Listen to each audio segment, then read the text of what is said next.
Because we don't need more shit.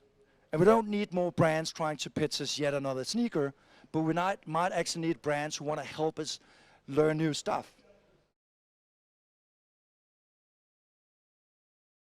But if we start thinking about transformation in a bigger perspective, and really think back to what COVID taught us, and what we should remember was in fact that the best things in life aren't things.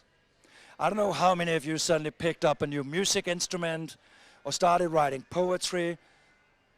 I mean, just look at the whole thing about sourdough. There's this whole craze going on with like so many people just wanting to like bake sourdough bread. But for me, what's so interesting about this is also that if brands really want to play an interesting, meaningful role in our lives, this is it. Because we don't need more shit. And we don't need more brands trying to pitch us yet another sneaker, but we might actually need brands who want to help us learn new stuff, build better communities, enable friendships. And what's even more interesting was that the most searched for thing last year on Google was, can I change?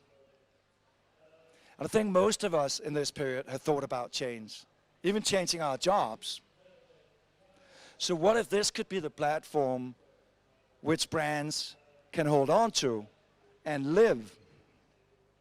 So let me give you one example of a quite commercial brand, IKEA.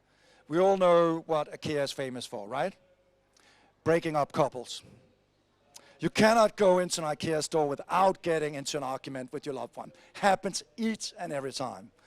They're also known, obviously, for their labyrinth-like malls. But this is the first time they started doing smaller stores. Smaller stores that just wasn't focused at selling us stuff, but there we're sitting a couple of designers helping us and inspiring us to put together our dream houses. So quite a different way of thinking. And also, each and every time we hear about why retail is failing, I get it, because why should we go into a retail store in the first place? Most of the time, really bad service. You can't really compare the prices that well, so what are we actually getting out of it? But maybe if stores actually watch much more about experiences, or maybe even transformations, then it suddenly becomes much, much more interesting.